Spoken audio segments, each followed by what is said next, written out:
benteng dan perisaiku, yang menang kalahkan mau,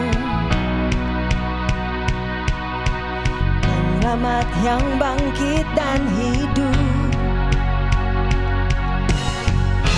Haleluya, haleluya, Engkau mulia.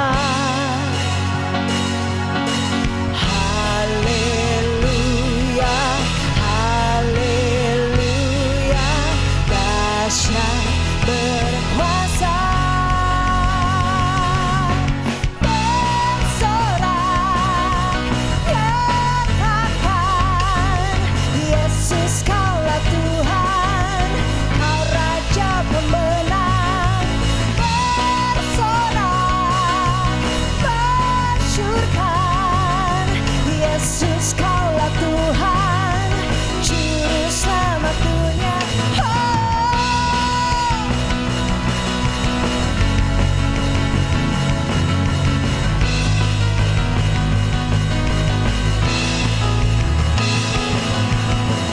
Yesus batu penjuru, darimulah keselamatanku, yang menang kalahkan mau, penyelamat yang bangkit dan hidup.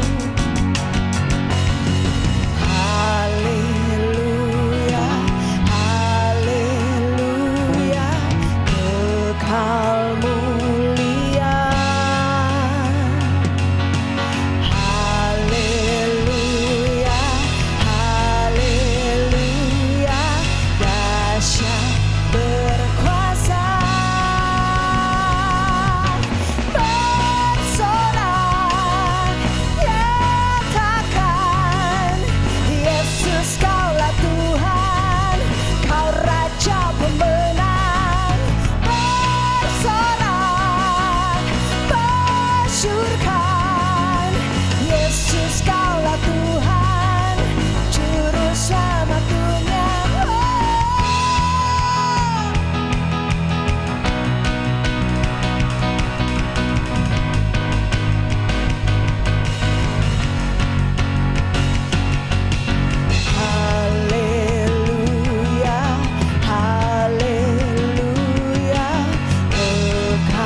beautiful name it is, the name of Jesus Christ, my King.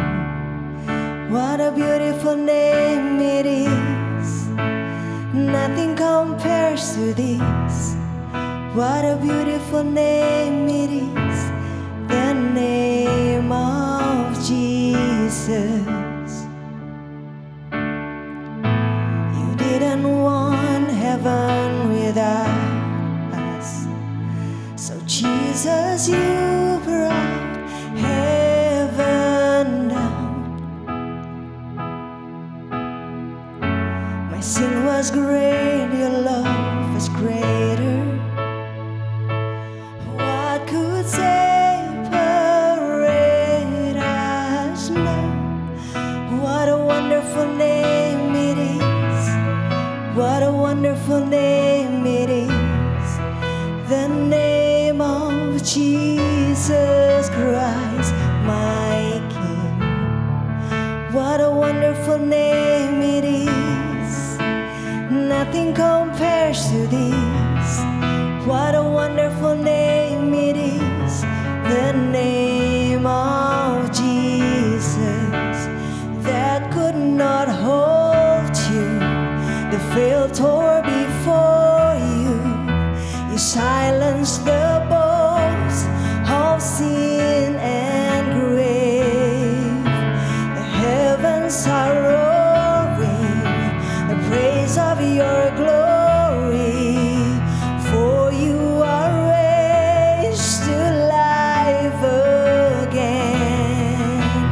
You have no rival, you have no equal, now and forever, God, you reign. Yours is the kingdom, yours is the glory, yours is the name above all names. What a powerful name it is, what a powerful name it is, the name of Jesus Christ, my King.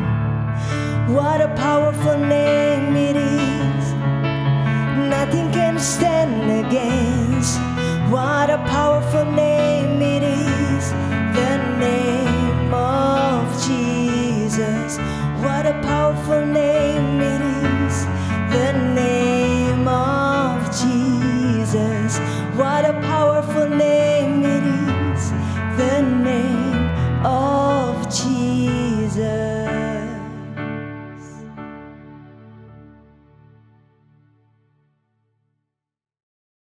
Shalom teman-teman yang sudah pulang, selamat pagi, selamat siang, selamat malam untuk semua yang menyaksikan ibadah online hari ini. Sebelum kita mendengarkan firman Tuhan, mari kita bersatu dalam doa. Tuhan, terima kasih karena kami bisa menikmati ibadah online hari ini. Sebentar kami akan mendengarkan firman-Mu yang akan dibawakan oleh hamba-Mu. Biar apa yang disampaikan dapat menjadi rema bagi setiap kami. Di dalam nama Tuhan Yesus kami telah berdoa, amin.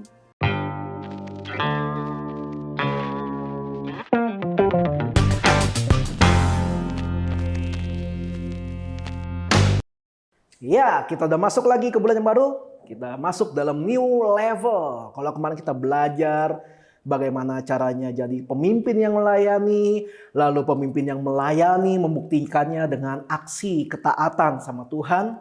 Kali ini kita naik level, kita nggak belajar lagi, kita nggak nyari-nyari lagi. Tapi kita sekarang mau melakukan bagian kita sebagai pemimpin yang melayani, yang sudah memiliki aksi ketaatan. Yaitu kita mau menjadikan aksi ketaatan kita itu sebagai kebiasaan hidup yang baru. Obedience act to be a new habit. Itulah tema bulan ini, bulan Oktober, bulan yang baru. Saya excited banget buat ngajarin tentang ini, share tentang ini, supaya kita semua bisa sama-sama belajar, kita masuk new level dalam segi kehidupan apapun. Kita mau yang kerja, new level lah dalam pekerjaanmu. Yang sekolah, new level lah dalam sekolahmu. Apalagi sudah mulai uji coba untuk sekolah tatap muka. Yang kerjanya mungkin gak kantoran, freelance, atau punya toko, atau punya usaha di e-commerce, online dan sebagainya. kalian masuk dalam new level ini. Kita akan belajar, kita akan mulai dengan membaca sebagian dari firman Tuhan dalam 2 Korintus pasal 5 ayat 15 sampai 17. Demikian firman Tuhan. Dan Kristus telah mati untuk semua orang, supaya mereka yang hidup tidak lagi hidup untuk dirinya sendiri, tetapi untuk Dia yang telah mati dan telah dibangkitkan untuk mereka. Sebab itu kami tidak lagi menilai seorang juga pun menurut ukuran manusia. Dan jika kami pernah menilai Kristus menurut ukuran manusia, sekarang kami tidak lagi menilainya demikian. Jadi siapa yang ada di dalam Kristus, ia adalah ciptaan baru. Yang lama sudah berlalu, sesungguhnya yang baru sudah datang. Nah, kita sudah tahu lah ya, semua orang yang dari belum percaya Kristus, lalu memilih untuk percaya kepada Kristus, kita memakai ilustrasi yaitu mereka hidupnya yang lama, telah mati, lalu dibangkitkan kembali menjadi ciptaan yang baru. Makanya dibilang yang lama sudah berlalu, yang baru sudah datang. Kalau yang lama itu mungkin kita masih terlibat dalam penyembahan berhala, masih memiliki hobi-hobi yang bertentangan dengan firman Tuhan, masih punya kebiasaan-kebiasaan yang buruk, yang bertentangan dengan firman Tuhan, kita matikan kehidupan kita yang lama itu, lalu Tuhan bangkitkan kita jadi pribadi yang baru sama sekali. Seperti yang tertulis dalam Roma pasal 12, menggunakan kata metanoia, metamorfosis, berubah sama sekali. Seperti kupu-kupu gitu, telur, ulat, kepompong, kupu-kupu. Nah itu berubah sama sekali, metanoia. Kita mau belajar tentang membangun sebuah kebiasaan sebagai anak Tuhan. Membangun kebiasaan yang memiliki nilai-nilai Alkitabiah, memiliki nilai-nilai kerajaan Allah. Kita coba lihat, ada orang yang punya kebiasaan itu makan pedas. Pokoknya makanan seenak apapun dibuat oleh seorang ahli masak. Kalau orang ini suka makanan pedas, lalu disajikan makanan yang enak banget tapi nggak pedas. Biasanya orang yang suka pedas bakal ngomong, enak sih, tapi coba kalau ada sambelnya, coba pedas pasti lebih enak. Karena dia suka pedas. Tapi buat orang yang nggak suka pedas, enggak, udah cukup, ini udah cukup. Jangan sampai berantem habis itu. Nah, ada orang yang juga makan tuh harus banget pakai kecap manis gitu ya. Ada teman-teman yang suka pergi keluar negeri, ke Eropa, ke Jerman, ke Barcelona, ke Amerika. Mereka selalu membawa bumbu rahasia mereka kemanapun mereka makan, yaitu kecap, kecap manis. Apapun makanan selalu dikecapin pakai kecap manis, karena kurang sedap kalau nggak ada kecap manis. Ada orang seperti itu ya. Tapi ada orang yang menjauhi kecap manis, jadi mereka mah santai aja walaupun nggak ada kecapnya. Ada juga orang-orang yang kalau ketawa tuh nggak tahu kenapa harus mukul. Sampai ada yang bilang gini, cewek kenapa dikasih Tuhan tangannya 2? Karena satunya buat pegang handphone, baca artikel, tangan satu lagi buat nabok teman sebelahnya kalau artikelnya lucu. Nah, ada yang bilang kayak gitu. Lalu ada orang yang punya kebiasaan cukup detail, yaitu kalau dia adalah orang yang punya mobil, dia tuh kayak nyalain mobilnya tuh kayak waktu diputar kuncinya, dia nggak langsung nyalakan mesin. Dia tunggu sampai ada bunyi-bunyi tertentu, bunyi dari aki, bunyi dari mesin, ketika ada suara kayak tek gitu, baru nyalain.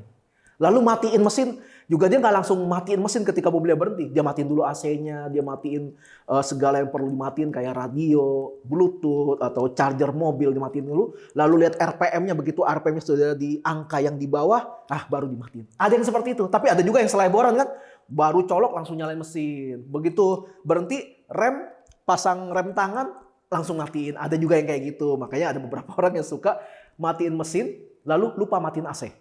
Jadi pas balik ke mobil, waduh AC-nya kok masih nyala gitu. Ya, ada yang kayak gitu. Ada orang yang rumahnya selalu rapi gitu. Pokoknya dia nggak bisa tuh. Presisi sekali gitu loh. Naro centong nasi aja bentuknya begini. Naro gelas harus di sini, piring di sini, wah segala macam. Rapi banget. Ada orang juga yang kebalikan. Berantakan banget gitu ya. Sampai ada yang bikin ilustrasi. Perbedaan pria dan wanita single adalah pria single kamarnya berantakan. Mobilnya rapi. Wanita single, kamarnya rapi, mobilnya berantakan. Ada yang kayak gitu bikin. Jadi ada perbedaan. Itu semuanya kebiasaan.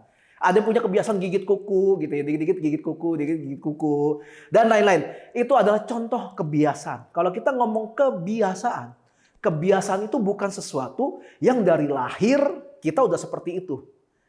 Kebiasaan adalah sesuatu yang dia lakukan terus-menerus dari dulu. Terus mungkin, wah asik nih, lama-lama jadi kebiasaan. Yang dimaksud dengan kebiasaan adalah dia sudah melakukan hal itu tanpa dia sadari. Dia nggak sadar, dia lakukan aja udah. Nggak tahu. Ada orang yang kayak kalau ngomong ngedipin mata sering banget gitu. Dia nggak sadar, tapi orang lain yang lain lihat, wah lucu banget gitu ya. Saya juga pernah dibilang gitu, wah aduh ini si Firdi ini kebiasaannya begini. Sampai teman dekat saya bisa tahu kalau saya tuh, wah orangnya begini. Tahu gitu. Karena kebiasaan. Dari kebiasaan itu biasanya kita bisa memiliki gambaran bagi teman-teman kita. Jadi kalau misalnya ada yang nanya gitu, yang namanya Firdi yang mana? Tuh yang ono tuh yang suka begini. Langsung tahu, oh yang ono ya gitu. Jadi bisa dari kebiasaannya kita diketahui.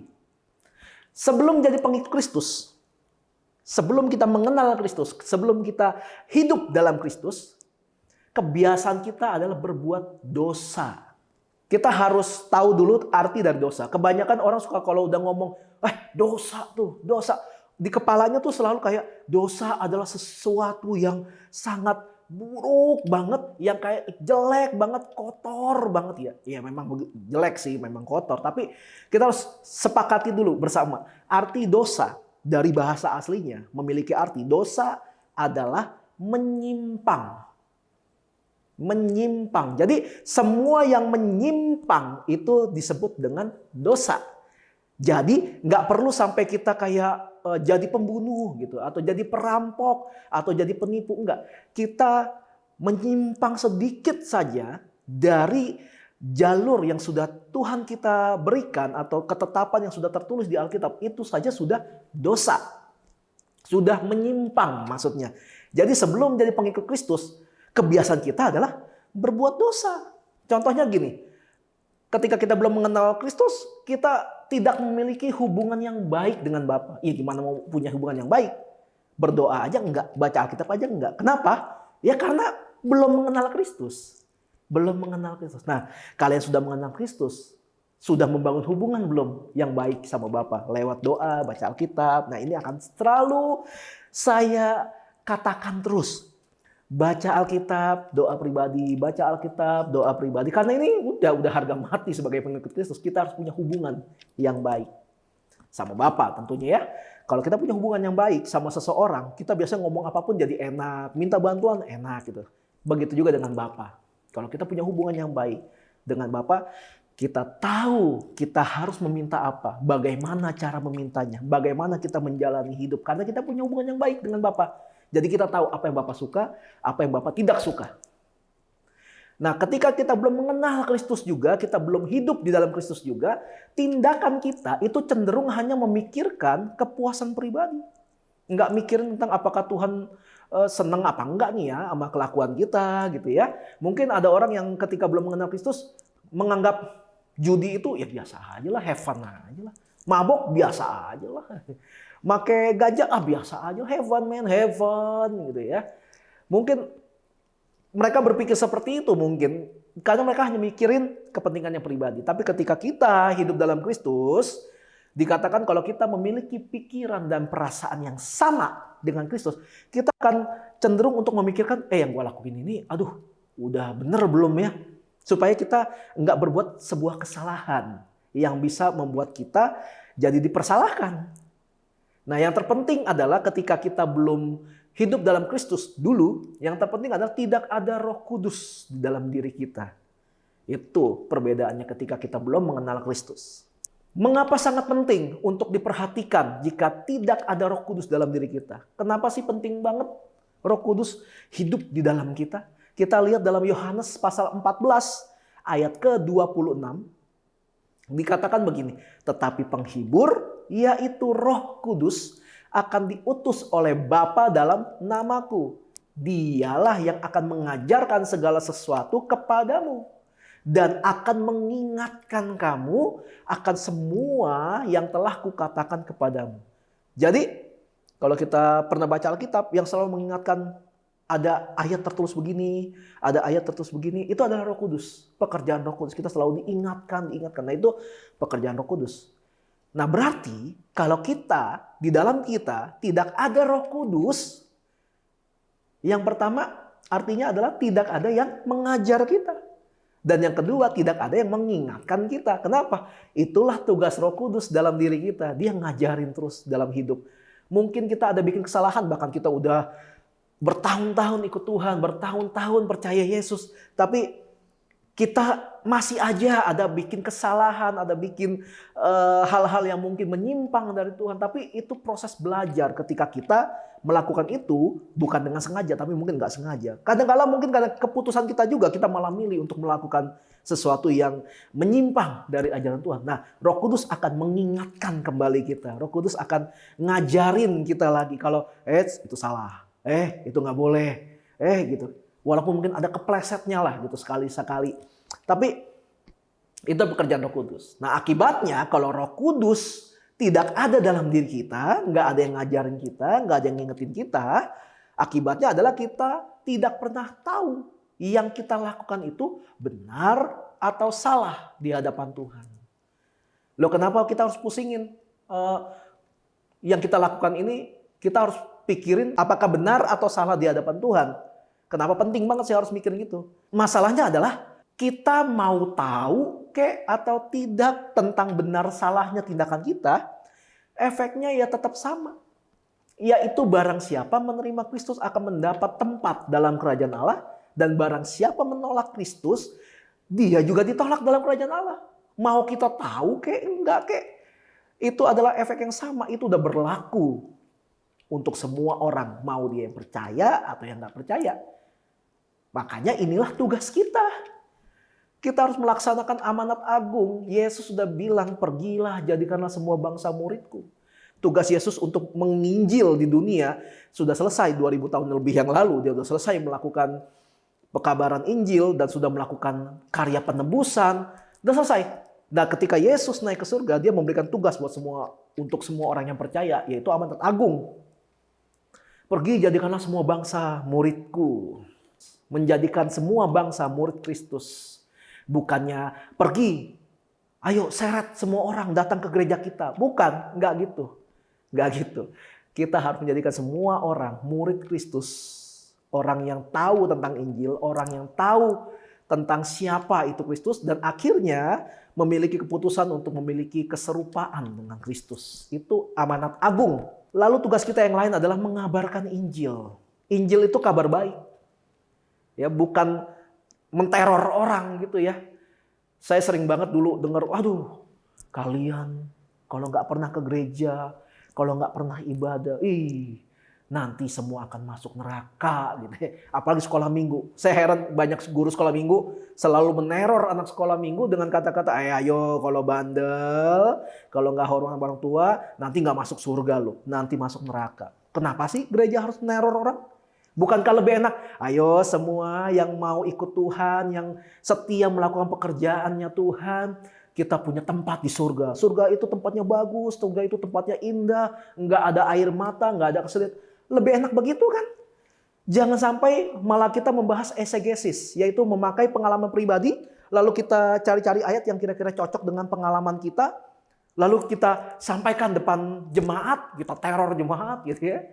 Woi, kalau kalian tidak memberikan perpuluhan, hati-hati dan jangan heran kalau berkat kalian akan dimakan oleh belalang pelahap. Langit menjadi tembaga, tulah-tulah dicurahkan. Itu bukan kabar baik, Bapak Ibu. Dikatakan kabarkanlah Injil kepada segala makhluk. Injil itu artinya kabar baik.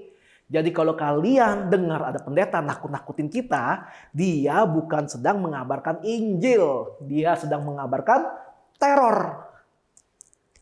Garis bawahi itu. Lalu tugas kita yang lain adalah sebagai anak Tuhan, memberitakan kebenaran yang sebenar-benarnya.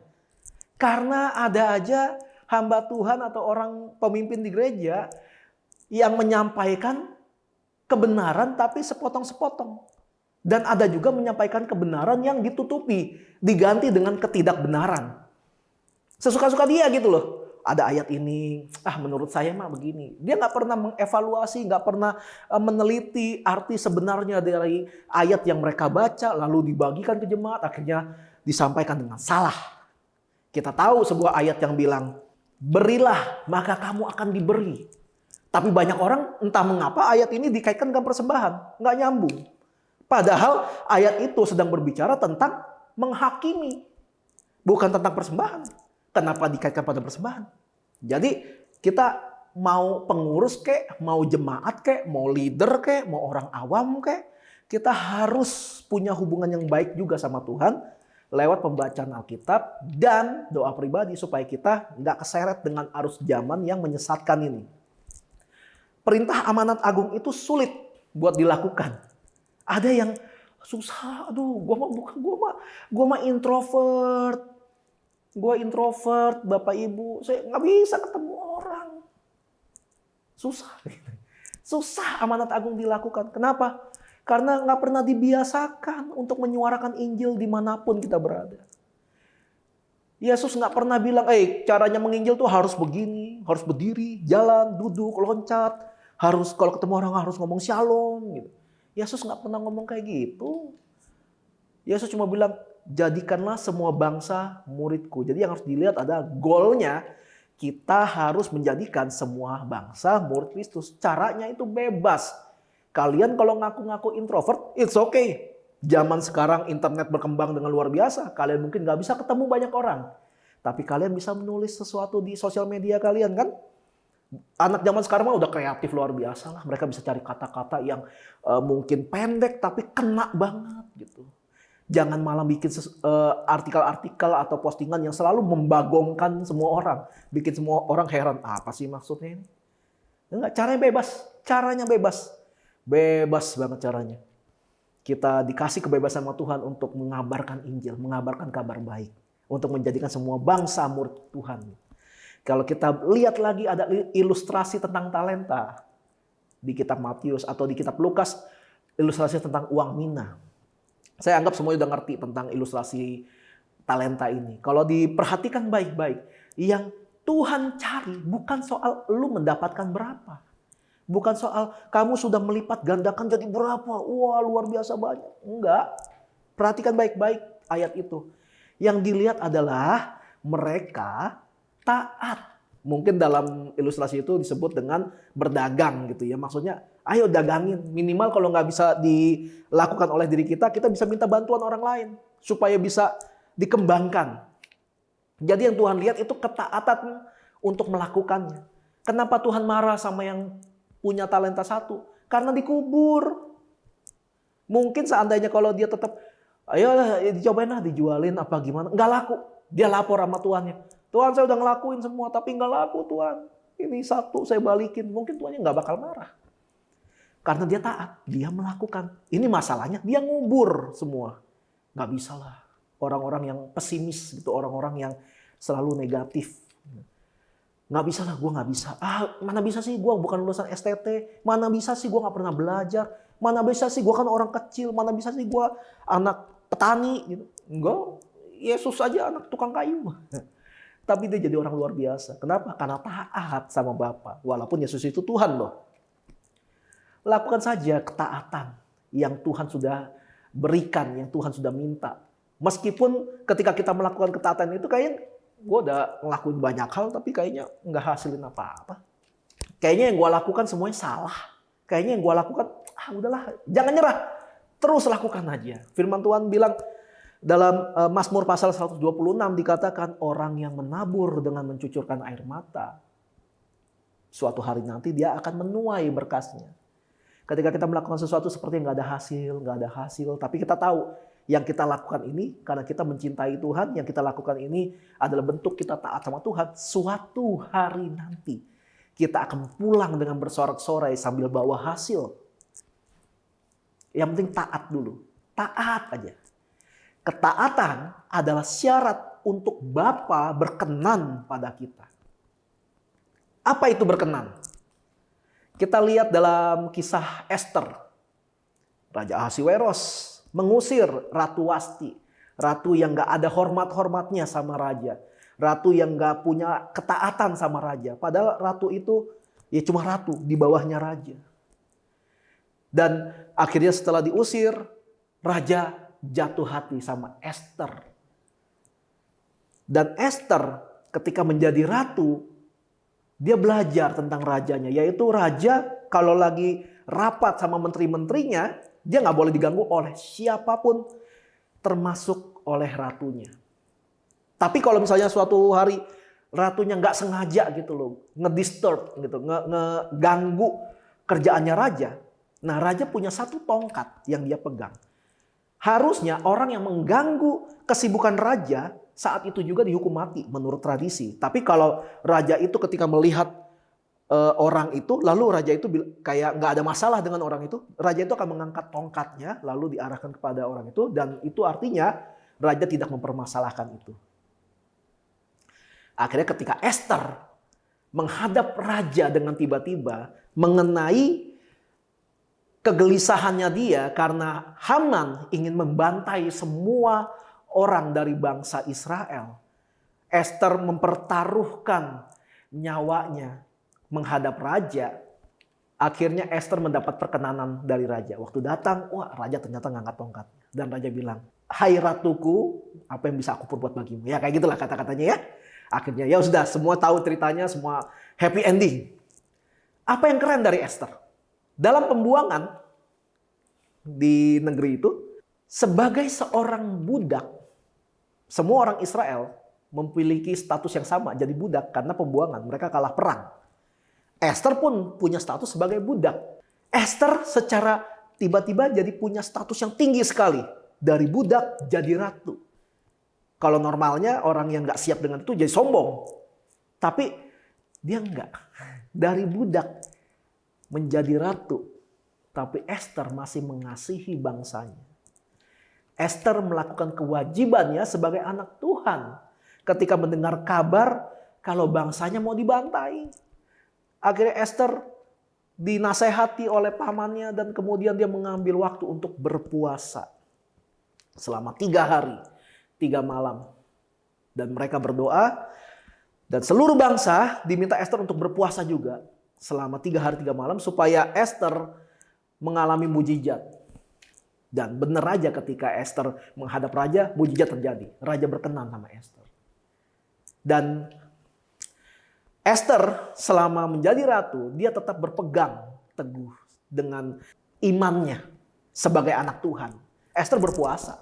Esther gak tiba-tiba mencari sesembahan yang lain, nyari dewa. Aduh, raja kan nyembah dewa ini, oh gue nyembah juga deh, biar raja berkenan. Kan dewanya sama nih, supaya raja jadi berkenan. Enggak, Esther tetap berpegang teguh sama imannya untuk mencari Tuhan. Lalu yang lain, Esther itu juga taat pada perkataan mentornya, yaitu Mordekai. Mordekai ini pamannya sendiri, tapi Mordekai inilah yang membentuk iman dari Esther. Artinya gini, Esther taat pada yang selain Tuhan. Yaitu pamannya yang juga adalah pendidik kerohaniannya. Pemimpin kerohaniannya. Hari-hari ini banyak orang yang berdalih dengan berkata, mereka hanya taat pada Tuhan. Pendeta mah juga manusia lah. Ngapain? Yang penting kita taat sama Tuhan. Yang lain mah cuma manusia. Mereka cuma alatnya Tuhan. Akhirnya mereka karena berdalih dengan perkataan itu hanya mau taat sama Tuhan.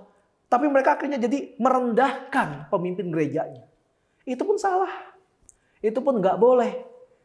Kalau kita lihat dalam firman Tuhan 1 Timotius pasal 5 ayat 17 sampai 18 dikatakan gini. Penatua-penatua yang baik pimpinannya patut dihormati 2 kali lipat. Terutama mereka yang dengan jerih payah berkhotbah dan mengajar. Bukankah kitab suci berkata, janganlah engkau memberangus mulut lembu yang sedang mengirik. Dan lagi, seorang pekerja patut mendapatkan upahnya. Alkitab berkata begitu, pemimpin yang baik itu patut dihormati 2 kali lipat. Kata firman Tuhan. Jadi ketika kita bilang kita taat sama Tuhan, kita juga wajib loh taat sama pemimpin yang sudah ditaruh Di tempat di mana kita beribadah, di mana kita melayani, kita harus taat pada pemimpin yang ada di sana. Itu firman Tuhan katakan, apalagi kalau dia adalah seorang pemimpin yang baik. Karena pemimpin yang baik selalu berjaga-jaga atas jiwa-jiwa dari jemaat yang dia pimpin.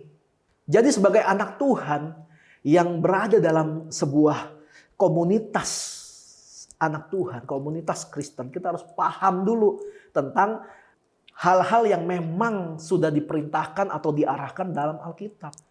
Memang Tuhan itu nomor satu dalam hidup kita. Tapi bukan berarti kita langsung mengabaikan yang lain. Taat aja sama Tuhan, taat aja sama Tuhan. Akhirnya kita nggak taat sama orang tua. Kita nggak taat sama pemimpin kita di pekerjaan. Kita nggak taat sama pemimpin kita di gereja. Itu juga salah. Itu juga salah. Miliki kepedulian terhadap pemimpin di tempat kalian berjemaat. Itu pun salah satu perintah, salah satu hal yang dicatat di Alkitab. Akan sangat berbahaya kalau kita tidak menghormati pemimpin kita. Dalam hal ini pemimpin gereja kita, pemimpin komunitas kita, atau orang-orang yang menjadi pemimpin atas kerohanian kita. Mereka disebut pemimpin karena ada alasan yang jelas, yaitu memimpin. Mereka yang memimpin bagaimana kita membangun iman, bagaimana kita bisa mengenal Tuhan lebih dalam, bagaimana kita ngerti apa yang harus kita lakukan sebagai anak Tuhan. Karena itulah mereka disebut pemimpin, karena mereka memimpin kerohanian kita kepada arah yang benar sebagai seorang pemimpin yang baik. Yang kedua adalah pemimpin yang baik itu mereka bertanggung jawab atas jiwa kita. Mereka berdoa buat kita supaya jiwa kita bisa makin dekat sama Tuhan, supaya jiwa kita makin mengenal Kristus. Nah, kalau mereka pemimpin yang baik ini berhenti menjadi pemimpin kita karena tidak dihormati di tempatnya, siapa yang akan berjaga-jaga atas jiwa kita? Siapa yang akan selalu berdoa untuk kita? Karena pemimpin kita, pemimpin yang baik, selalu mengenal siapa orang-orang yang pimpinnya. Yesus berkata begini, aku adalah gembala yang baik. Aku mengenal domba-dombaku. Sebagai pemimpin di gereja, sebagai pemimpin rohani, pemimpin selalu menaati atau selalu mengikuti teladan dari Tuhannya. Karena itu seorang pemimpin yang baik, mereka pun mengenal jiwa-jiwa yang mereka pimpin. Jadi intinya kalau pemimpin yang selalu berjaga-jaga atas jiwa kita, kemudian berhenti menjadi pemimpin karena nggak pernah dihormati, mereka pun akhirnya kecewa. Mereka kan juga manusia ya. Nanti siapa yang akan berjaga-jaga atas jiwa kita nantinya? Kita mungkin bilang, kita bisa jaga jiwa kita sendiri kok, udah nggak perlu pemimpin. Jangan naif. Ketidakmampuan kita menghormati pemimpin kita adalah bukti ketidakmampuan kita menjaga jiwa kita. Karena menghormati pemimpin kita adalah salah satu perintah juga yang tertulis dalam kitab. Jadi jangan naif bilang kita bisa menjaga jiwa kita kok. Enggak, saat kita berbicara seperti itu, sebenarnya kita sudah kehilangan jiwa kita. Kehilangan jiwa yang harusnya memiliki ketundukan atau penundukan diri pada otoritas yang sudah Tuhan kasih. Apakah kepada pemimpin gereja kita, kepada orang tua kita, pokoknya mereka pemimpin yang memiliki fisik di dunia, bisa kita lihat gitu di tempat dimanapun kita berada. Dan pemimpin adalah pribadi yang selalu diserang. Pemimpin itu adalah pribadi yang paling enak buat diserang karena posisinya di atas kan, paling kelihatan. Pemimpinnya rusak, otomatis yang dipimpinnya ikut rusak. Karena orang yang dipimpinnya itu kan mereka mengikuti apa yang diajari oleh pemimpin mereka yang sudah rusak. Yang dipimpin itu kayak kan dengerin aja gitu pemimpin yang ngomong apa. Oh gitu, oh gitu. Makanya mereka melakukan apa yang diajarkan para pemimpinnya. Padahal yang diajarinya itu salah. Kenapa bisa gitu? Karena pemimpinnya sudah rusak. Nah itu adalah contoh kalau pemimpin sudah berhasil dirusak oleh oknum yang memang merusak atau yang kerjaannya memang merusak para pemimpin. Akhirnya jemaat-jemaat juga ikut rusak. Kalau kita lihat lagi dalam Ibrani 13 ayat 17 itu bilang gini. Dikatakan begini. Taatilah pemimpin-pemimpinmu dan tunduklah kepada mereka. Sebab mereka berjaga-jaga atas jiwamu sebagai orang-orang yang harus bertanggung jawab atasnya. Dengan jalan itu mereka akan melakukan dengan gembira. Bukan dengan keluh kesah. Sebab hal itu tidak akan membawa keuntungan bagimu. Firman Tuhan bilang gitu. Kalau pemimpin sampai melakukan tugasnya sebagai pemimpin di gereja, tapi memimpinnya dengan keluh kesah, itu tidak akan membawa keuntungan bagi orang-orang yang dipimpin. Tapi kalau pemimpin melakukan kegiatan memimpinnya itu dengan gembira, berarti akan membawa keuntungan bagi kita sebagai orang yang dipimpinnya. Mungkin capek, mungkin sibuk, mungkin stres, mungkin berat gitu. Tapi tetap dilakukan dengan gembira gitu. Kenapa? Salah satu alasan pemimpin bisa melakukan pekerjaan yang stressful tapi dengan gembira adalah karena mereka merasa dihormati. Mereka merasa dibutuhkan. Bayangkan kalau seseorang sudah melakukan banyak hal tapi feedback yang diterima adalah, oh gitu, siapa yang suruh lu kerja? Siapa yang minta nih? Dia berhenti akhirnya. Lalu siapa yang akan melakukan hal-hal yang biasa dilakukan setiap minggu itu kalau bukan pemimpin kita? Jemaat belum tentu bisa melakukan hal-hal yang dilakukan oleh pemimpin gereja atau pemimpin komunitas. Makanya kenapa kalau pemimpin sampai melakukan tugasnya dengan keluh kesah, dengan bersungut-sungut, hal itu tidak akan membawa keuntungan. Pemimpin kok bersungut-sungut? Pemimpin juga manusia. Pemimpin juga punya keterbatasan. Justru dibalik, kalau kita mau kehidupan kerohanian kita, kualitas ibadah kita bisa lebih baik, hormatilah orang-orang yang memimpin di tempat di mana kalian beribadah. Kata firman Tuhan. Saya coba tanya satu hal. Yang punya bisnis, yang menjalankan bisnisnya sendiri, bukan bekerja di bawah kepemimpinan orang lain. Kenapa kalian tetap melakukan pekerjaan itu? Walaupun hal itu sering membuat stres. Kenapa kalian melakukan pekerjaan kalian padahal sering kena pada solusi yang buntu. Tapi kalian terus cari. Padahal stres. Karena kalian senang dengan itu. Karena kalian senang melakukan hal yang sedang kalian lakukan itu. Betul ya? Makanya kalian terus melakukan itu. Karena kalian senang. Coba kalau kalian selalu terpaksa melakukan itu, kalian pasti akan berhenti melakukan hal itu. Normal, itu sebuah psikologi yang normal. Pemimpin yang mendapat tempat di hati orang yang dipimpinnya, maksudnya dihormati, pasti akan melakukan tugasnya dengan gembira, meskipun stres dengan yang dia lakukan. Jadi stres, depresi karena melakukan sebuah kegiatan yang melelahkan dan berat, itu normal. Yang jadi masalah dia lakukan itu dengan gembira atau dengan terpaksa. Nah gitu. Pemimpin yang dihormati akan selalu berusaha untuk memberikan yang terbaik. Khususnya dalam pemberitaan Injil. Dia akan terus berusaha untuk memberitakan Injil dimanapun mereka berada. Mereka akan terus berusaha memberitakan Injil yang benar. Memberitakan Injil yang memang tertulis di Alkitab. Pemimpin yang dihormati memiliki satu kekhawatiran, yaitu mereka khawatir akan mengecewakan orang dipimpinnya. Mungkin mereka khawatir mengecewakannya karena mereka salah menginjil atau salah memberikan jawaban ketika ada yang bertanya tentang kerohanian atau tentang teologi. Mereka khawatir, karena mereka khawatir seperti itu dan mereka senang melakukan kegiatan kerohanian itu, mereka selalu belajar akhirnya. Mereka selalu evaluasi yang selalu mereka lakukan selama ini. Karena mereka senang. Walaupun ada kekhawatiran, mereka tetap senang melakukan hal-hal itu semua, pelayanan itu semua. Kenapa? Efek dari dihormati. Lalu apakah pemimpin itu gila hormat? Enggak, saya enggak berbicara tentang gila hormat, tentang rendah hati, benar apa salah, enggak. Tapi memang secara normal, pemimpin yang dihormati, pemimpin yang dihargai, mereka punya kepuasan ketika memimpin. Jadi jangan hanya menuntut pemimpin untuk melakukan tugasnya, tapi kita sebagai orang yang dipimpin nggak mau menghargai mereka, nggak mau kayak memuji mereka atau menghargai gitu, atau tunduk dan hormat sama pemimpin kita. Kita tunduk dan hormat bukannya kita jadi babu mereka, bukannya kita jadi budaknya mereka, bukan. Tapi kita menghormati karena kita sadar kita nggak bisa melakukan yang pemimpin kita lakukan.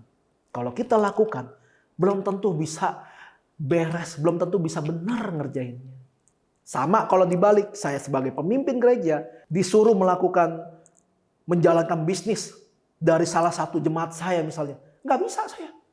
Karena saya nggak punya background bisnis yang baik, saya nggak pernah belajar tentang mengelola bisnis. Saya belajar tentang menjadi seorang hamba Tuhan.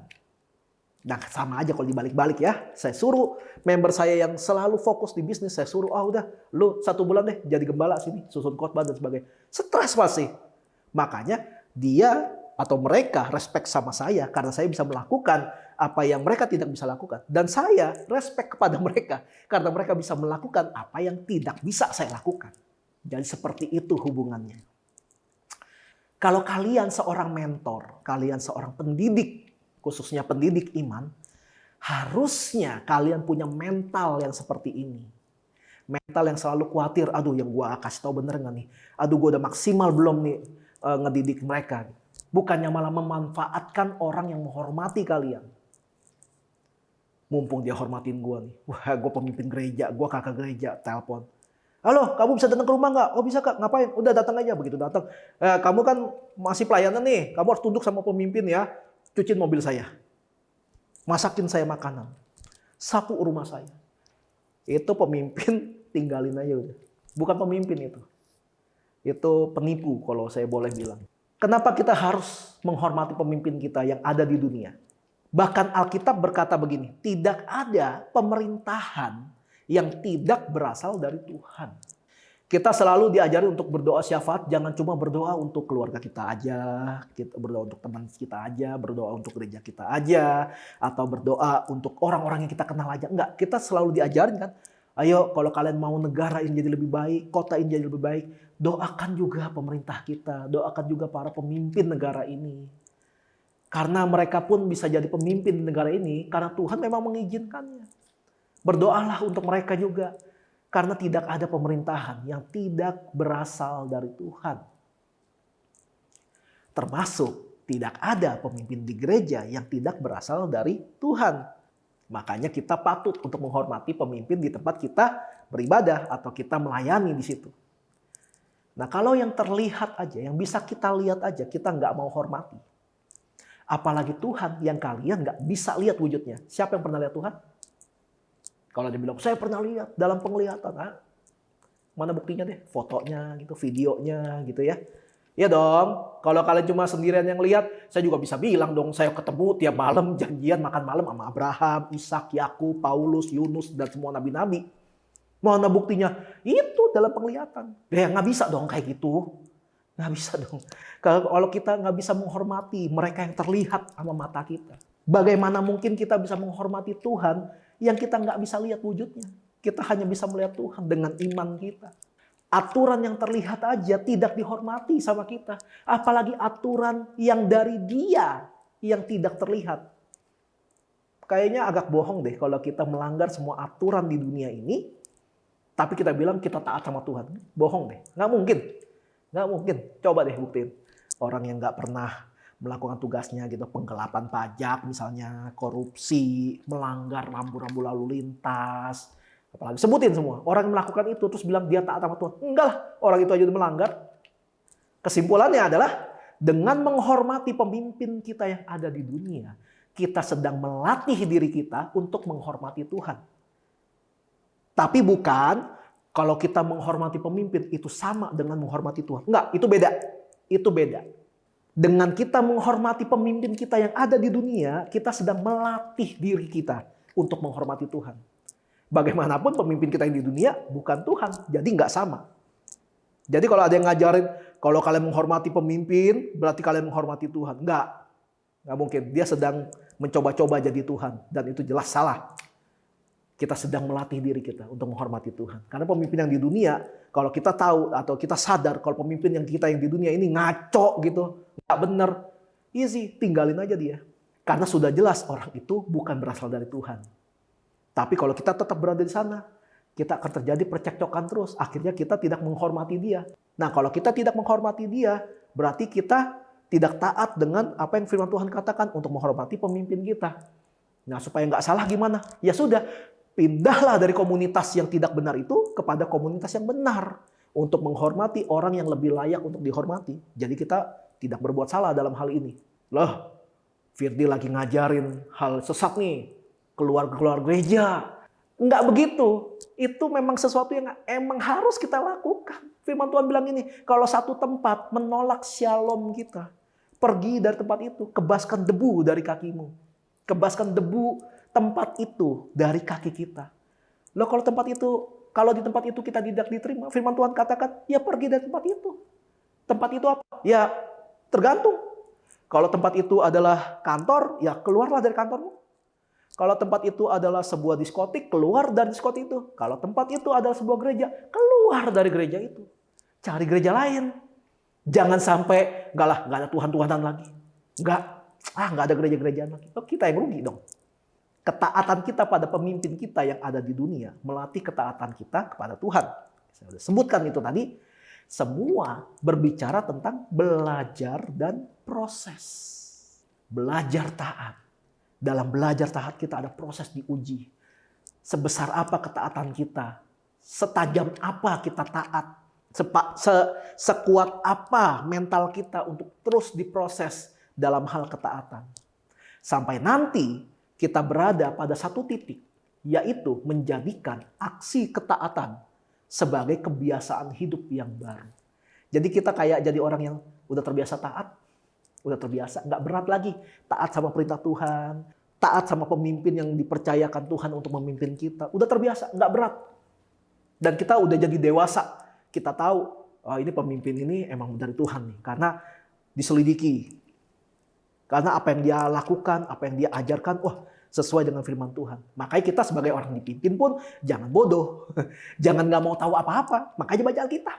Makanya doa, cari referensi, sering-sering brainstorming gitu sama orang yang punya rohani lebih kuat dari kita, yang lebih punya rohani lebih dalam dari kita. Dari situlah kita melatih diri kita. Status boleh jemaat, tapi iman tetap sama di mata Tuhan. Seperti Abraham gitu. Dia nggak paham kenapa Tuhan suruh dia keluar dari Ur Kasdim, dari tanah kelahirannya. Karena disuruh Tuhan aja. Ya udah, dia taat. Seperti Maria, dia nggak paham bagaimana caranya dia bisa hamil. Padahal belum nikah dan belum berbuat apa-apa sama calon suaminya. Dia nggak paham, tapi dia taat. Walaupun dia nggak, ya udahlah Tuhan yang suruh, ya udah taat. Dan seperti Yesus yang padahal dia tahu semuanya. Yesus paham semuanya. Tapi dia taat sama rencana yang memang sudah Tuhan siapkan, rencana yang sudah Tuhan kerjakan. Yang sudah dibebankan pada Yesus. Yesus taat sama itu semua. Kalau kita lihat keseluruhan Alkitab, ini enggak lebih atau sebagian besar mengajarkan untuk taat sama apa yang firman Tuhan katakan. Alkitab sudah memberikan banyak contoh orang-orang yang taat pada perintah Tuhan. Sebutin semua nabi, walaupun awalnya membangkang, awalnya susah diatur, tapi ujung-ujungnya mereka taat. Dan karena ketaatan mereka akhirnya memberikan hasil yang luar biasa besar, luar biasa baik. Niniwe bertobat, bangsa Israel dibebaskan dari tanah Mesir, Yakub menjadi Israel, dan banyak lagi contoh-contoh yang lain. Nggak apa-apa kalau awalnya tuh nggak paham. It's okay. Gue nggak ngerti nih kenapa sih disuruh kayak gini. Tapi ini firman Tuhan yang bilang, ya udahlah lakukan aja. Firman Tuhan yang bilang soalnya. Karena nanti pada waktunya ketika kita mulai paham, kita akan bersyukur. Karena kita sudah taat sejak dulu waktu kita belum paham. Untung gue taat waktu itu. Untung gue lakukan perintah Tuhan waktu itu walaupun gue gak paham. Sekarang gue ngerti kenapa gue harus melakukan itu pada waktu itu. Karena tanpa ketaatan tidak mungkin ada perkenanan Tuhan atas diri kita. Tanpa ketaatan tidak mungkin ada karya penebusan yang dikerjakan Yesus untuk kita semua. Ketaatan adalah syarat mutlak untuk dilakukan oleh kita yang mengaku sebagai pengikut Kristus. Sebagaimana yang sudah ditunjukkan oleh Kristus itu sendiri. Mari kita latih kebiasaan kita untuk menjalankan ketaatan kita pada Tuhan. Aksi ketaatan yang menjadi sebuah kebiasaan baru. Obedience act to be a new habit. Amen. Mari kita mempersiapkan diri untuk perjamuan kudus.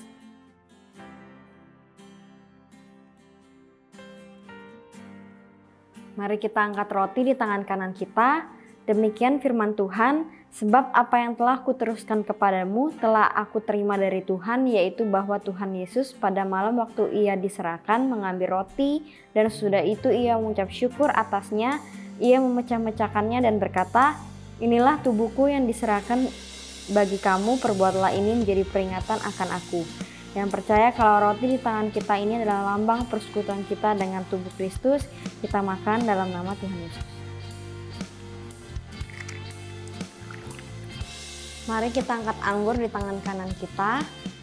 Demikian juga ia mengambil cawan sesudah makan lalu berkata, cawan ini adalah perjanjian baru yang dimateraikan oleh darahku. Perbuatlah ini setiap kali kamu meminumnya menjadi peringatan akan aku. Yang percaya kalau anggur di tangan kita ini adalah lambang persekutuan kita dengan darah Kristus, kita minum dalam nama Tuhan Yesus.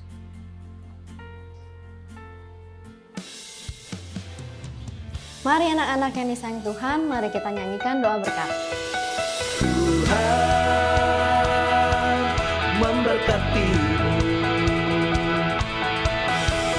Tuhan melindungimu. Dia menyinarimu dengan wajahnya dan memberikan kasih karunia. Tuhan menghadapkan wajahnya dan memberi damai sejahtera.